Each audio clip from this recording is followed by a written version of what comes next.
আপনারা সঙ্গে আছেন এখন, আপনারা দেখছেন জনসমর্থনটা কেমন, আপনারা বিবেচনা করবেন, আমি এটা বলতে পারবো না। তবে আমাদেরকে অবশ্যই এলাকা থেকে সন্ত্রাস, মাদক, চাঁদাবাজি দূর করতে হবে।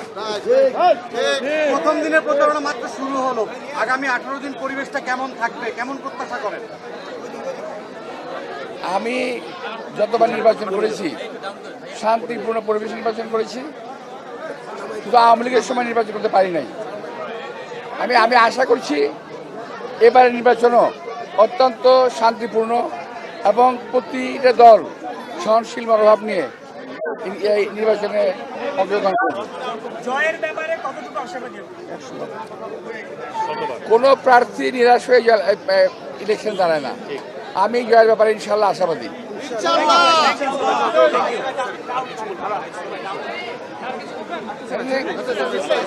Thank you.